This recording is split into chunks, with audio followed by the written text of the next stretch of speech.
small boy lived with his mother, family, and small boy, let's say 8 years old. And he was observing that so many people would come to the house, do some sort of work, like the plumber would come, and after he finished the work, his mother would pay him something, he would go away. And the electrician would come for some work, and the mother would pay the electrician something, the electrician would go away.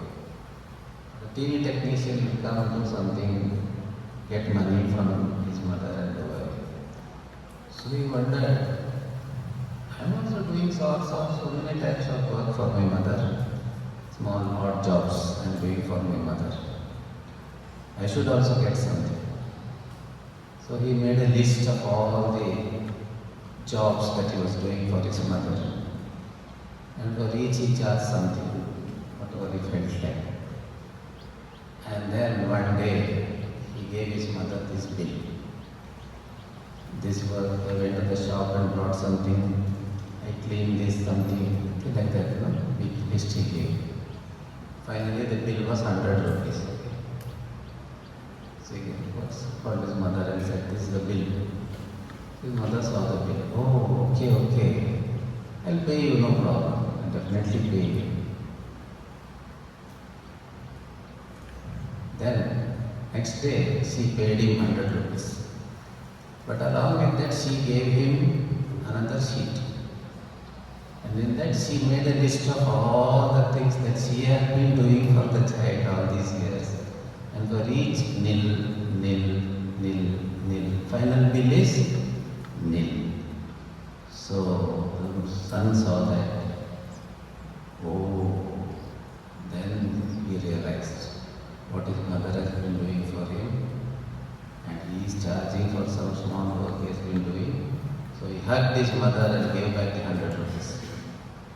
So this is what Gurudev used to say, Gahanandaji used to say, work is love made visible. Work is love made visible. Gurudev used to say many nice things about work. One of my favorite statements is this, work is love made visible. So the mother's love, mother's work was nothing but love for the child made visible. When there is love, you don't calculate what I get personally. What I get personally, you don't calculate. So that's what this Karma Yoga is all about. Karma Yoga is all about this only. Acting intelligently includes this. Of course, there are other factors also in action.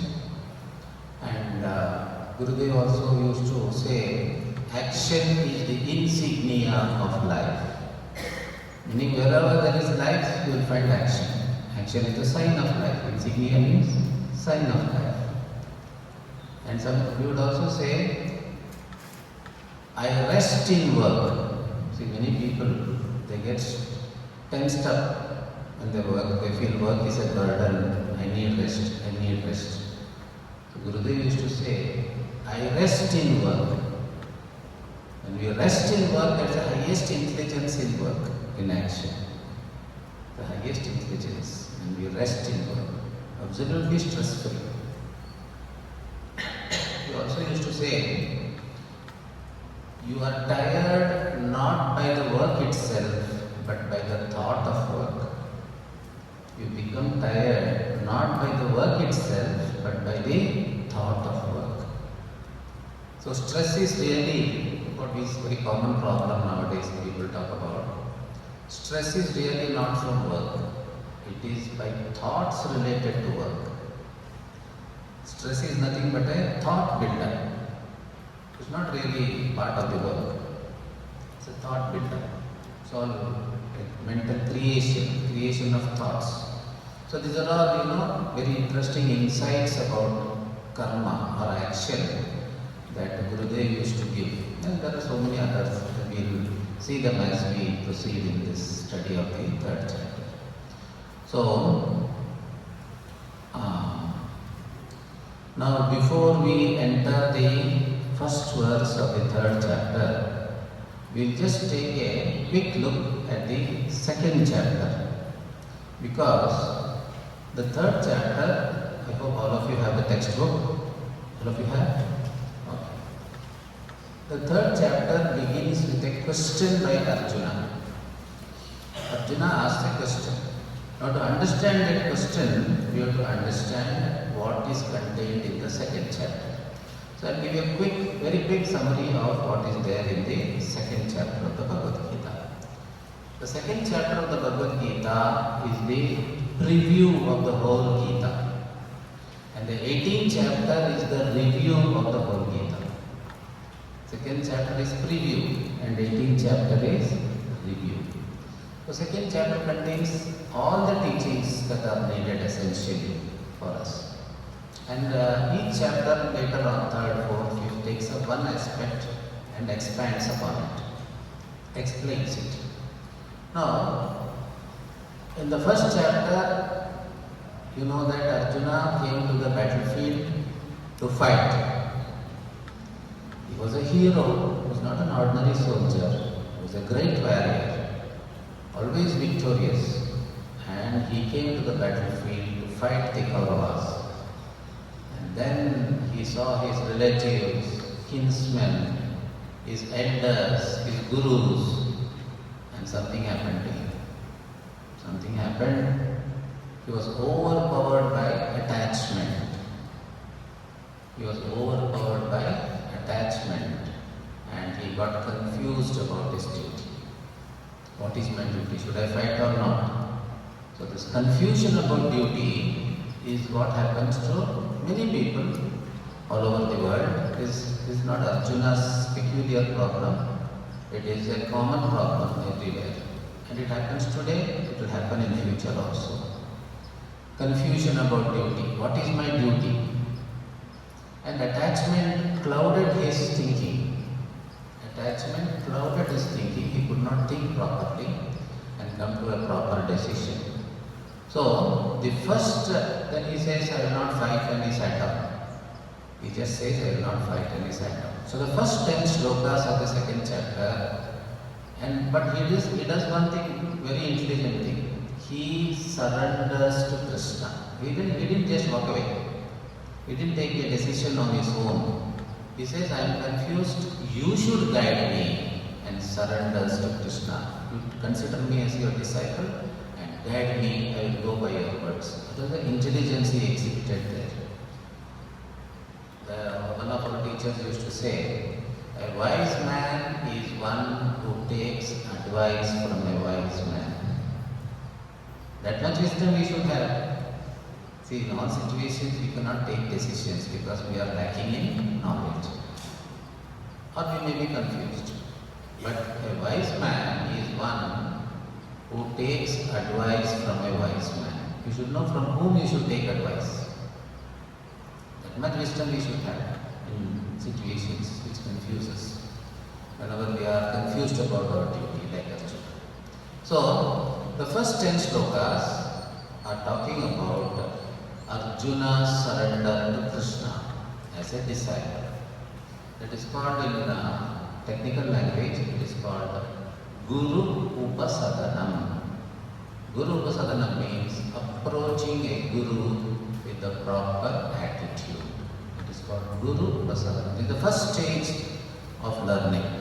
Approaching a guru with the proper attitude. First 10 verses are about that. So Arjuna has sat down in the chariot, refusing to fight, but he has decided to take advice from Krishna. That is one very intelligent thing he did. Then, 11th verse onwards, up to the 37th verse, Sri Krishna gives you the highest knowledge that is contained in the Vedas. The highest knowledge contained in the Vedas is in the Upanishads, the last portion of the Vedas called Vedanta.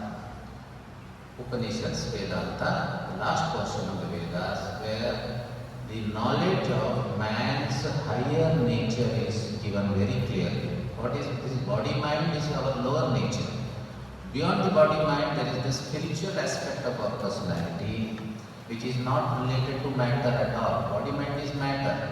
Beyond matter, as the very substratum of matter, that is the spirit, pure spirit, consciousness principle, that is called Atma or Brahma in Vedantic literature, Geeta and Upanishads.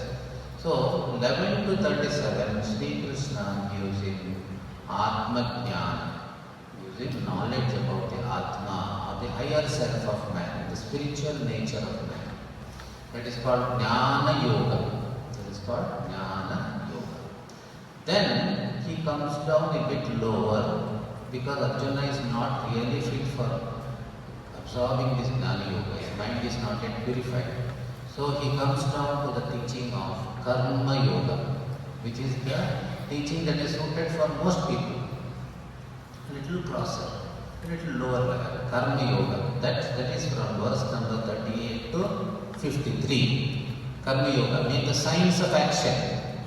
What is action? How to perform action? With what attitude we should perform action? With what attitude we should receive the result of action? What action to do? Which action to avoid? All these are explained in Karma Yoga. That is from verse number 38 to 53. Then, in the last portion of the second chapter, verse number 54 to 72, he describes the behavior and the lifestyle of a Sthita Prajna. Sthita Prajna means one who is well established in Atma Jnana. To see, understand Atma Jnana is one thing, but to be well established in that Atma Jnana and to live every moment according to that knowledge is called Nishtha, meaning abidance in that knowledge. Abiding in one who is abiding in this highest knowledge about the Atma or Brahman, and such a person is called Sthita Prajna. How does he live? So Arjuna wants to know how does such a person walk, how does he act, how does he behave in this world. So that is the last portion. So he praises Sthita Prajna. He praises Sthita Prajna. He is always calm, he is undisturbed, he is ever strong, like that, So that is the whole summary of the second chapter. Now Arjuna gets confused little more. What happens is, he thinks, now Krishna has praised Atma Jnanam in the portion 11 to 37. He says this is the highest knowledge that a human being can gain and must gain as a human being. And in the last portion, he said this is the highest type of human being, one who has got Atma Jnanam and is living that knowledge every moment. He is free from all bondage. So he was praised. So Arjuna thinks Krishna has praised self-knowledge or Atma Jnana. Krishna has praised a man and described a person who is established in self-knowledge or Atma Jnana. Now he should tell me to go to a guru and gain self-knowledge. If this self-knowledge is so wonderful, if this Atma Jnana is so wonderful, so useful, then he should tell me to go to a guru and gain Atma Jnana or self-knowledge. But then, in that portion related to Karma Yoga, in between, Krishna tells him, fight the war. Krishna tells him, remain here and fight the war. So Arjuna gets confused. So he expresses that confusion in the first shloka. Let us go to the first shloka. Third chapter, first shloka. Om Shri Paramatmane Namaha.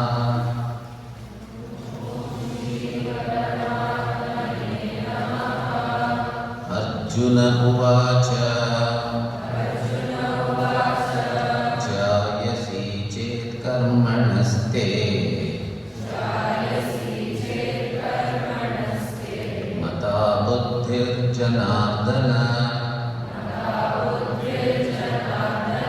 Tat Kim Karmani Ghore Ma Yo Jayasi Keshava.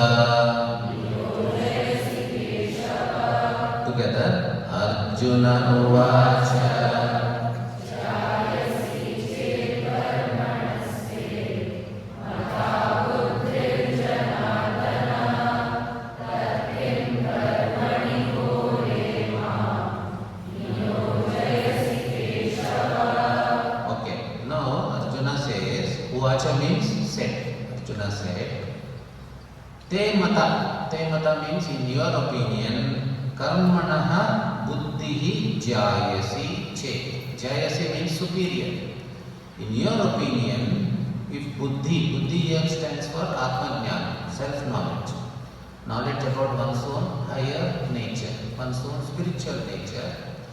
If you feel that is so superior to karma, so because that is how Krishna put it in the second chapter. So if you think te mata, if you think that self-knowledge is superior to action, then why are you asking me to fight this terrible war?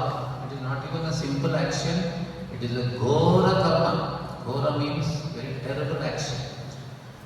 Like puja is a very simple action, cleaning something is a very simple action, it's not ghora. But this is a very ghora karma, fearful action, terrible action. So on the one hand, you are praising self-knowledge and a man of self-knowledge, and you are projecting that as the goal of life. And on the other hand, you are asking me to fight this terrible, fearful war. Now we go to the next shloka. Vyamishreneva vakyena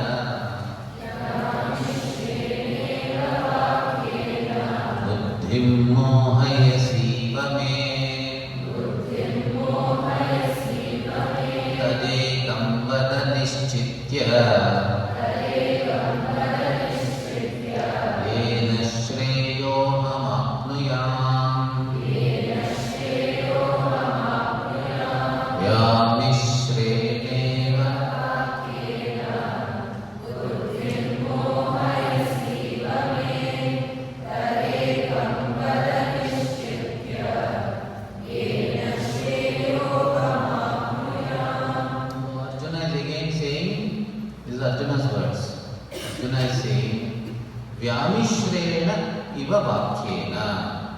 Your words are contradictory to each other.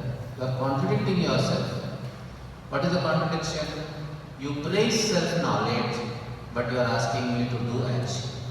And that too fearful, terrible action.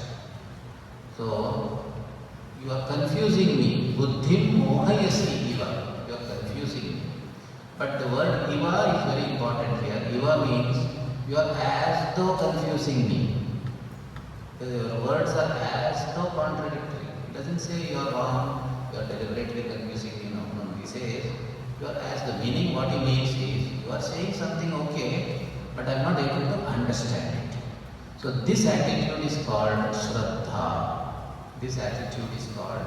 When you have Shraddha, you don't reject your somebody's statement immediately. You say, okay, there is some sense in what he is saying, but I am not able to understand. I will understand it later. And you will continue to listen. That is called Shraddha. Shraddha is a very important quality of a student. Only those who have Shraddha can gain knowledge. So the word Iva indicates Arjuna's Shraddha in Krishna's teaching. Tad ekam vada nishchitya. You decide what is good for me, what will help me in my spiritual growth, and tell me to do that.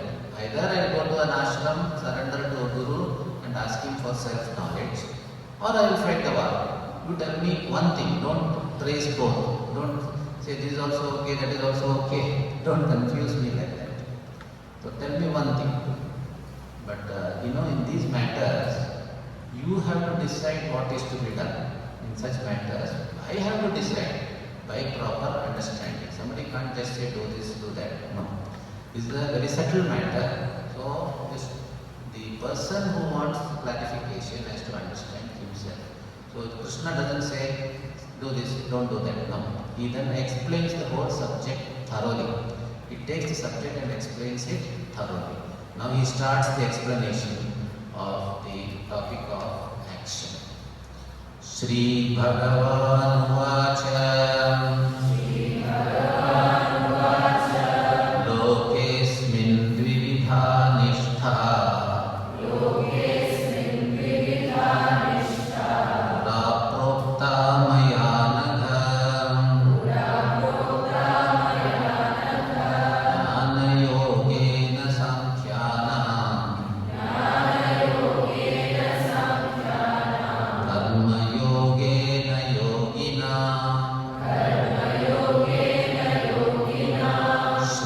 Bhagavan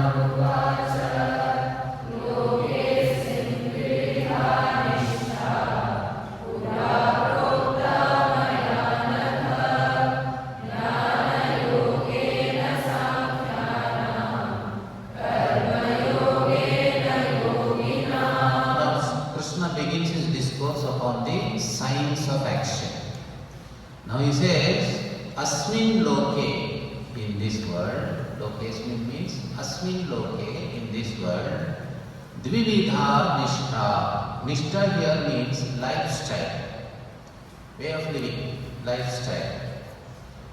Lifestyle means how you dress, how you walk, how you eat, what type of, how you spend your whole day, that is called lifestyle. So here the word Nishtha means, the word Nishtha also means commitment. Here it implies lifestyle. So, he says, Dvividha Nishtha. In this world, there are two types of lifestyles. Two types of lifestyles. Lifestyle is way of living. Pura Prokta. So, this is not something new. I have indicated this in the Vedas. Pura means ancient. Pura, long back. In the beginning of creation, through the Vedas, I have given these two lifestyles. It's not something new that I am saying. It is there in the Vedas. Two types of lifestyle. Maya Prokta. It has been said by me already. So Krishna is saying, the giver of the Vedas is, I am the giver of the Vedas. So I am Ishvara, I am the Lord. So Maya, by me, it has been already said in the Vedas at the beginning of creation. Anagha.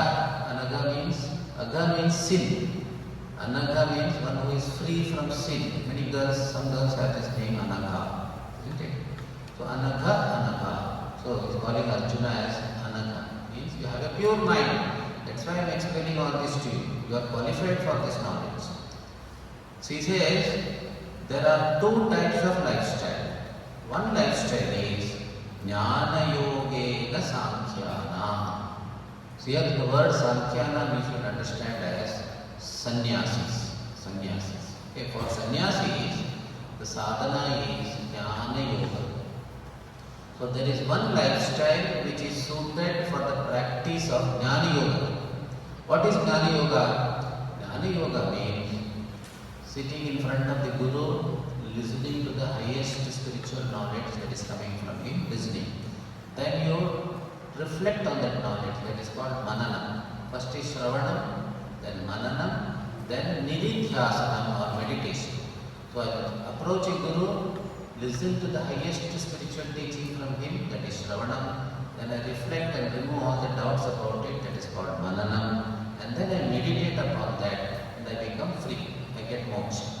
That is called Jnana Yoga. A yoga means anything that connects us to God is called yoga. Whatever connects us to God or higher spiritual truths is called yoga. And Jnana Yoga means connecting to God through knowledge, connecting to the truth through knowledge. And that is for sannyasis. So sannyasis sadhana is always study the scriptures, listen to the scriptures from a guru, contemplate upon it, remove all doubts, then meditate and get established in that knowledge. That is called Jnana Yoga. Shravanam, Mananam, Nididhyasanam. Nididhyasanam is another word for meditation. Then there is one more lifestyle which is suited for active life. See, the Jnana Yoga, we need a secluded life. See, now you have come away from all activities at home and college and other activities, and you are now leading a secluded life, meaning free from all disturbances. Because you have come for Jnana, you are going to learn about the Geeta, teaching of action. So, Jnana Yoga needs a secluded lifestyle. You withdraw from all responsibilities, activities, and focus. Even when you want to sit to study for your exams or any other thing, you have to withdraw from everything. Only then you can study. So similarly, the rishis used to withdraw from everything and listen to the Guru, reflect on the teaching and meditate. That is called Jnana Yoga. And then there is one more lifestyle. It is not a secluded lifestyle. It is an active lifestyle, which is what most people need. So seclusion is not meant for all. Activity is meant for all. So, karma yogena yogina. Yogina here refers to grahasthas, meaning householders. Those who are married, have children, set up a family, live in a house, and have so many activities right from morning to evening. So many responsibilities, so many activities, so many interactions with so many people. Because work has to go on. So the world has to go on. So such persons are referred to as yogina. Here it refers to grihasthas, and for them the sadhana is karma yoga, the lifestyle which involves right action, right attitude to action, right attitude to the result of action. That is called karma yoga. Karma yoga means right attitude to action and right attitude to the results of action, both. Right action, totally. So, this very important sloka, just keep it in mind. Once more we'll chant it because it's important. Chant it together. Lokesmin vividha nishtha pura prokta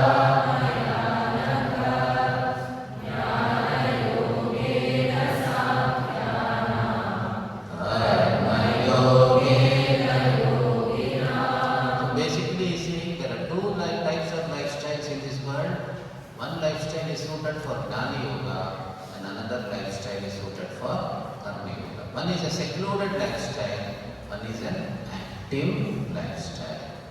Now, the next three slokas, 4, 5 and 6, is making it very clear to Arjuna that you should not give up action.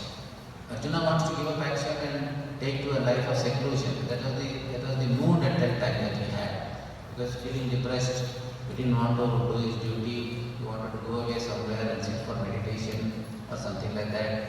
He wanted to withdraw from action and lead a secluded life. Krishna is making it very clear to Arjuna that is not meant for you. At least now, it is not meant for you. You should perform your duties with the right attitude. You cannot run away from the field of action. So in 4, 5 and 6, these three verses are meant to understand that giving up action is not the solution to our problems. Running away from action is not the solution to our problems. Running away from situations is not the solution to our problems. We have to face the situation and win over the situation. That is the teaching here. Na karmana manarambha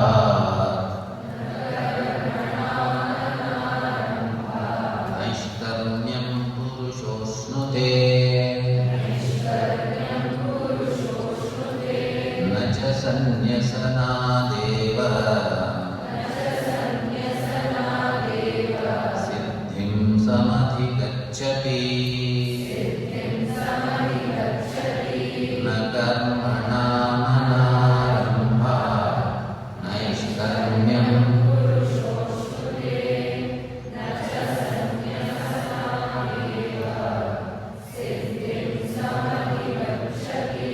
See, there are two words here. Naishkarmya. In the first line there is the word Naishkarmya. Just underline that word, Naishkarmya. And the second line there is the word Siddhi. Siddhi. Both mean moksha. What is moksha? Moksha is freedom. Freedom from what?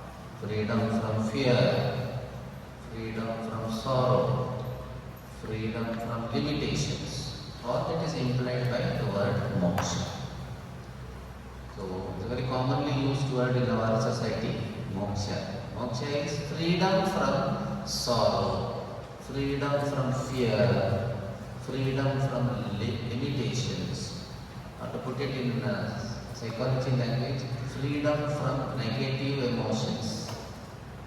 Negative emotions. All that is implied by the word moksha. Here, the word moksha is indicated by Naishkarmya. Naishkarmya means freedom from action. Freedom from action. So, everybody likes Sunday because Sunday is supposed to be a day where we are free from action. Everybody is waiting for holidays. When the calendar, New Year calendar comes off, what do people do first? Those who are working people or even students, they see what are the holidays in that year. Everybody wants holiday. Holiday means no action. So everybody wants freedom from action. So Naishkarmya literally means freedom from action. Or that's what moksha also.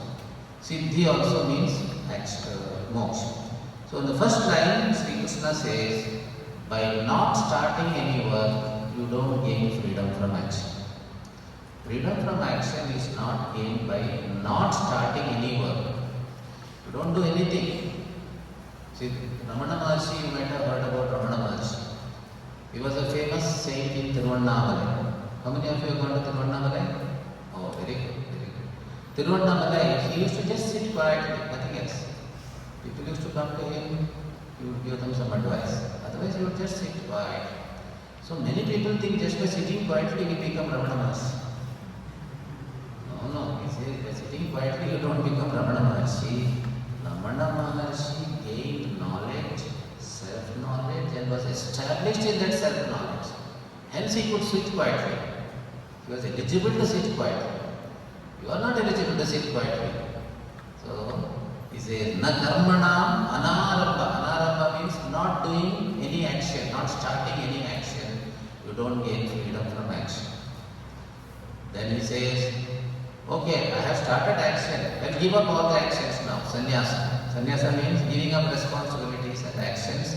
Or actually sannyasa means give up your responsibilities for a higher purpose. See, Buddha went away from his family for a higher purpose. So many saints, Raghavendra Swami also gave up his family for a higher purpose. So he says, just by giving up your family or your responsibilities, you don't gain moksha. Just mere external sannyas is not going to give you moksha or freedom from action or freedom from sorrow, freedom because wherever you go, your mind comes with you. Can you run away from the mind? You can run away from the family. You can run away from situations. But can you run away from the mind? Problem is in the mind, not outside. Problem is not outside really. Problem is in your mind. So you cannot run away from the mind. Wherever you go, the sorrow or pain or fear or whatever is there will follow you because the mind is with you all the time. So you have to set right the mind first. That's what spirituality is all about. So in this fourth verse, he says two things. By not beginning any action, you don't gain moksha or naishkarmya, freedom from action. In the second line, he says, by giving up your responsibilities and taking external sannyasa, meaning change of clothes, change of name, you don't gain moksha. Because sannyasa is not just for giving up something, it is for practicing the higher knowledge. It is not just giving up something. So, he makes very clear to Arjuna, running away from the field of this battle is not the solution for your sorrow.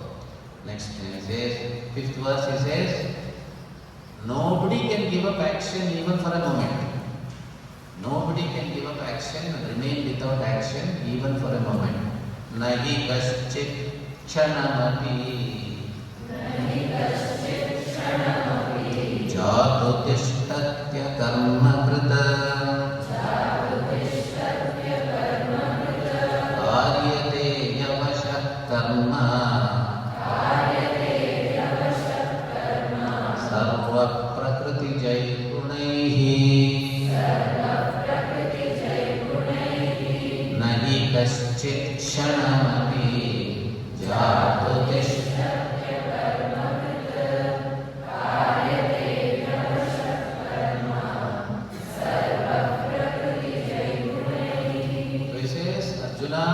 nobody can remain without action even for a moment because all creatures are identified with their bodies and minds. Who am I? I am this body-mind complex. Who am I? I am this assembly of body, mind, sense organs and all those different organs. So, this is all product of nature, Prakriti. And Prakriti is made up of three gunas, Sattva guna, Rajo guna, Tamo guna. Sattva guna is that which makes us desire knowledge. Rajo guna is that which makes us act in the world outside. Tamo guna is what puts us to sleep or makes us feel lazy. So these three gunas constitute Prakriti, and this body mind is made up of Prakriti, the effect of Prakriti. So this will make you act. Especially the Rajoguna will push you into action. You don't think you can give up action at all. Giving up action is impossible for an ordinary man. Someone who has not done a lot of sadhana, meditation and all that through knowledge, he can sit quietly, but you cannot sit quietly. Sitting quietly is a big job for an ordinary man. You can do anything other than sitting quietly, isn't it? Just especially small children, they cannot sit quietly even for 1 minute. And elders are no less, they will also be doing something or the other, they also cannot sit quietly. Nobody can sit quietly because Prakriti or nature will force you to act. So better act intelligently. That's what Krishna is saying. Anyway, you have to do actions, act intelligently. And then he says, Karmendriyani Sanyamya Yaste Manasa Smaran Indriyathan Vimudhatma Nityacharasya Uchyate Karmendriyani Sanyamya Yaste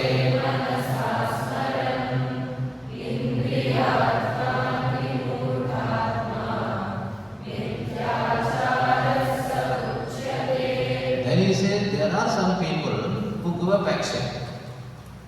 They get inspired by somebody by looking at Ramana Maharshi, they say, I am also going to become Ramana Maharshi. They sit quiet. No actions. I given up everything. I given up my family. I given up my responsibilities. I just sit quietly and meditate. But what do they meditate upon? They meditate upon some object of pleasure. They cannot meditate upon God because their mind is full of desires. Mind is full of passions. Mind is full of likes and dislikes. Such persons, if they sit quietly, they will be thinking of the objects of pleasure. Isn't it?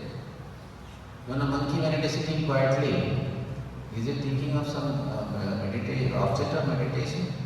It is thinking, this is the next fruit I should grab, isn't it? So, all our sitting quietly is like that only. Suppose a person takes sannyas without preparing his mind for it, without becoming mature enough for that. What will he think of? He will be thinking of money, he will be thinking of name and fame, he will be thinking of some position, or he will be thinking of some pleasures he wants. And then he will be thinking how to get those pleasures without others knowing about it.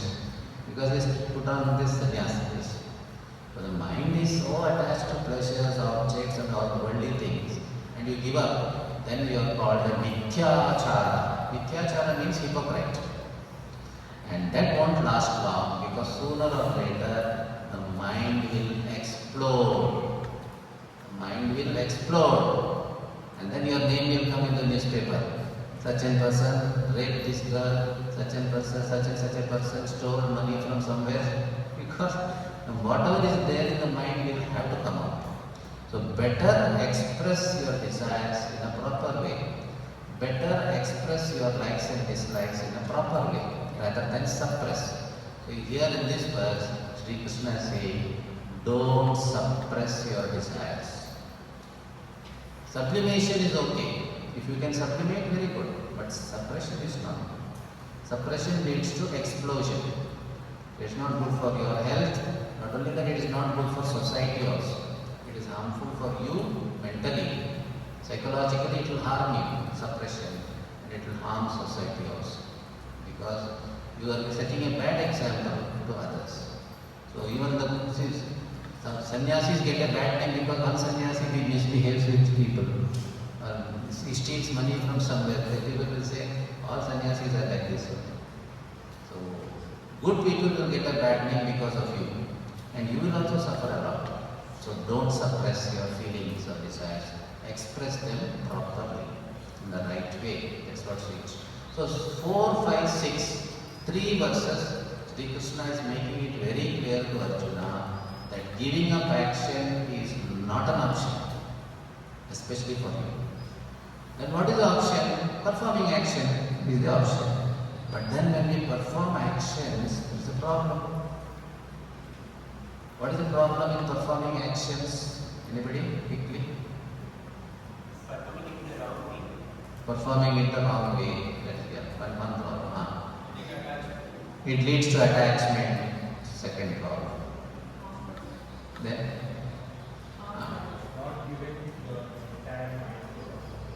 not giving your entire mind. Mind is not in the field of action, it gets distracted. There is lack of concentration. So, the field of action also has problems. So, 4, 5, 6 said don't give up action. It will create problems. It's not going to give you what you want. But he says performing action is also a problem because first thing, when we perform actions, we have a responsibility, isn't it? Students have their own responsibility, others have their own responsibilities. So responsibility means stress, tension. And then when you perform action, there is the anxiety for the result of action. Will I get what I want? The anxiety is there. And when the result comes, suppose you don't get what you want, you are frustrated. Even if you get what you want, you become proud. And others get what you want, you become jealous. So performing action is also problematic. So what is the solution? Solution, Sri Krishna says, perform actions with the right attitude. What is the right attitude is given in the verse number 7. Yastvindriyani manasa niyamya rabhate Arjuna karmendriyai karma yogam asaktasya vishishyate yastvindriyani manasa.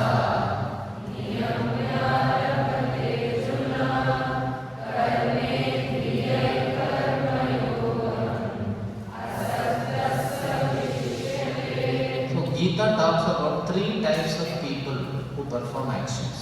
3 types. One is a karmi. Karmi means he is very much attached to the fruit of action. Karmi means he is very much attached to the fruit of action. And he is attached to the action also and to the fruit of action. So he is a karmi. So his mental state is dependent upon the fruit of action. His mental state is dependent.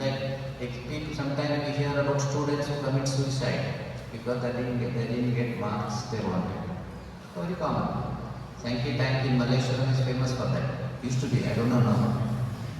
After the result, some students will commit suicide because they didn't, or she or he fell in love with somebody, they didn't get that person, suicide. Or you make others commit suicide, whatever it is, something you do. So,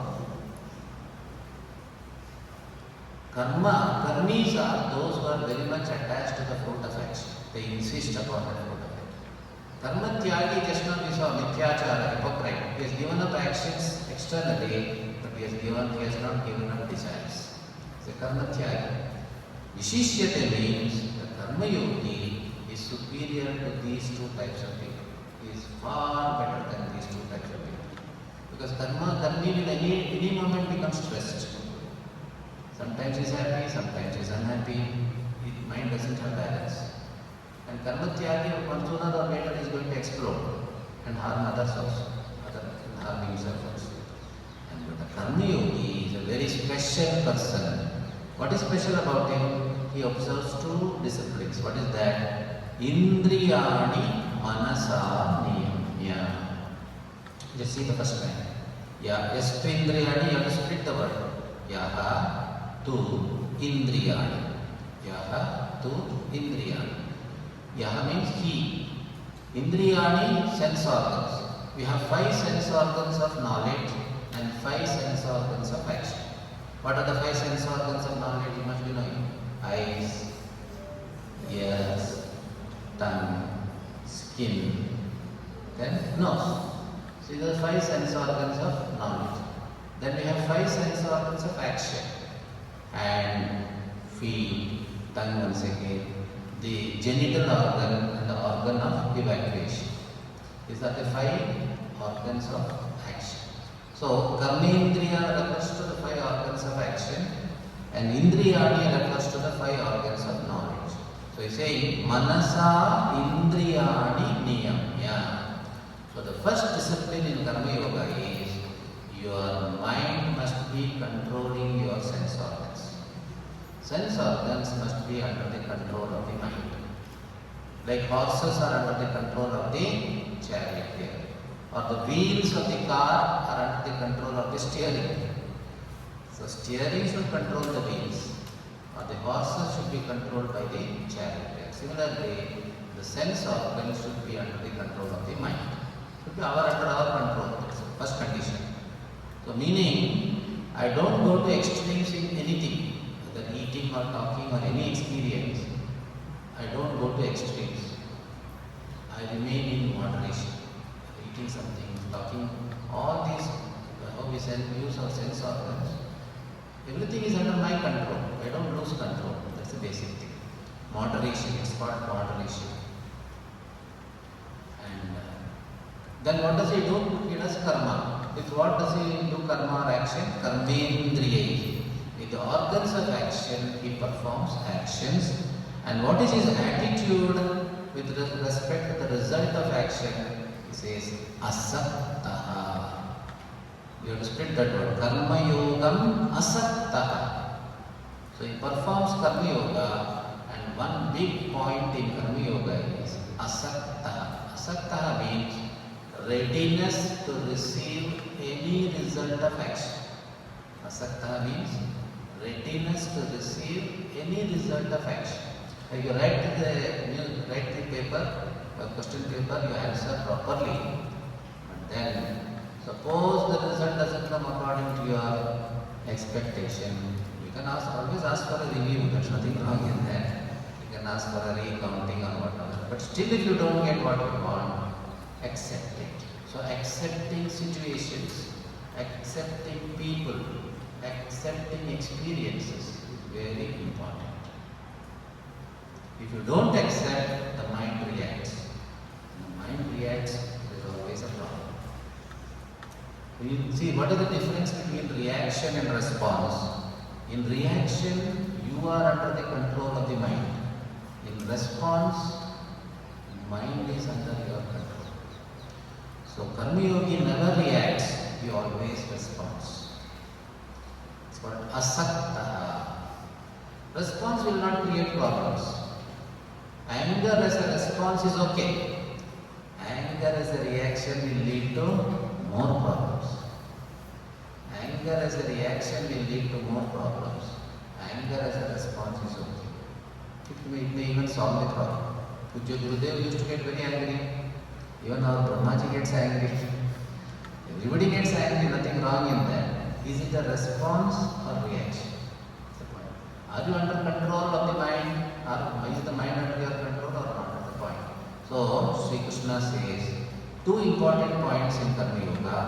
The sense organs should be under the control of your mind. Meaning, sense organs should obey you. If you want to read, you should be able to read. If you want to listen, you should be able to listen. That's all. And asaktaha means when life gives you different experiences or karma pada, one should be able to accept it gracefully. Not react and make a big scene and harm others also, disturb others also.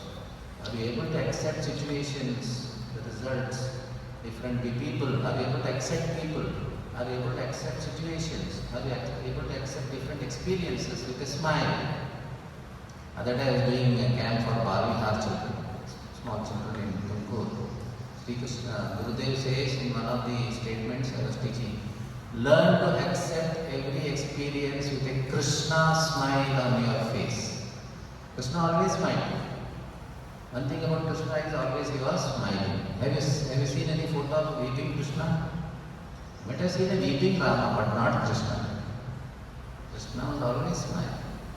Always with a smile on his face. So that is called asaktaha. Now, very important verse is going to come, verse number 8.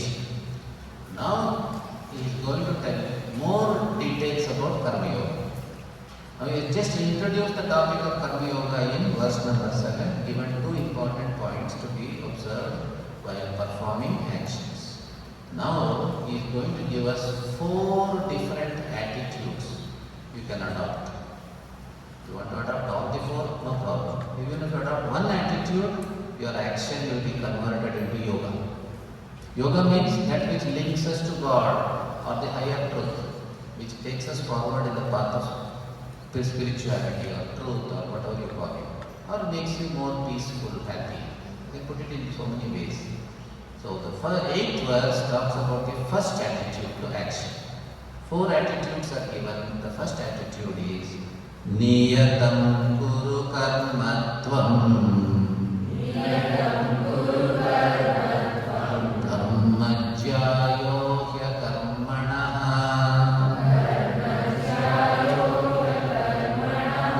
Sharirayatra Vichate Naprasidhyeda Karmanaha Niyatam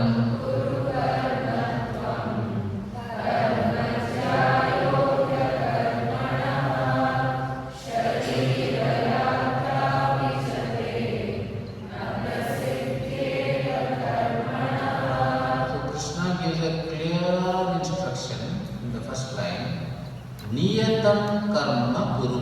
Underline that portion. Niyatam karma kuru.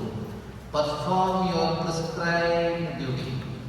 Perform your prescribed duty. Or perform your duty. Niyatam karma means prescribed duty. Prescribed by the Shastra or prescribed by elders. Prescribed by society. Whatever is your duty. Kartavya karma. The karmas are divided into 5 types. Just make a note. Nitya karma, daily duties. Nitya karma. Naimittika karma, occasional duties. Naimittika karma, occasional duties. Kamya karma, desire-prompted duties. Or desire-prompted action. Don't say duties, let's say actions. Then Nishiddha karma, prohibited actions like cheating, lying, harming. There are Nishiddha karma, prohibited by the scriptures or prohibited by society. And 5th is Prayashchitta karma, expiatory actions. You have done something wrong, to set it right, you do some puja, some offering, some dana to set that right. To avoid the suffering that will come because of the Nishiddha karma. The Nishiddha karma comes back to us in the form of suffering. To prevent that, you do Prayashchitta karma. But here we are talking about Nitya karma and Naimittika karma. Perform your daily duties and occasional duties. Or perform your Kartavya karma. So every person has got these 2 types of duties. Student, what is your daily duty? Study. Okay. Occasional duties also you have. Something crops up. So your college principal or teacher may tell you to do something, or your mother may ask you to do something, father may ask you to do something. Some occasion crops up. So Nitya karma, Naimittika. And of course, daily puja is a Nitya karma. Every day you are supposed to pray at least for 5 minutes. Isn't it? Bath is a Nitya karma. To take bath every day or at least once a week, because there are some people who take once a week also. Not very rare, not all. So like that, Nitya karma and Naimittika. Once guests come, you have to receive them, treat them. That is Naimittika karma, occasional karma. So perform your Nitya Naimittika karma sincerely as a servant of God. What is the attitude here? I am a servant of God. God has prescribed this duty. I am a servant of God. I will do this duty as a servant of God. This attitude here is one of obedience. What is the attitude? Obedience. I have to do this duty because God has prescribed this duty. Here I give an example. Suppose there is a company, 500 people are working in the company, and there is a managing director. So the managing director prescribes duties for each employee. He says, you do this duty, you sit here. You do this duty, you stand there. He has prescribed. What is the job of the employee? He is just to obey. And if he doesn't obey, he is punished. Isn't it? Or dismissed. So, God is the managing director of this big show called the world. There's not 500 crore people are there. So each person has been allotted a duty by God. If the dog has his duty, does his duty. If the ant has his duty, does his duty. Man also has his duty. He has to do his duty. Every person has been allotted. You have been put in a particular place and given a particular duty. Do it as a commandment from God. This is the attitude of obedience and the attitude of duty. Niyata karma means prescribed duty. Now, tomorrow we will go into the other three attitudes that is prescribed, that is explained in the other. Tomorrow, not tomorrow, the next class, we will go into the Yajna, very important teaching of Krishna.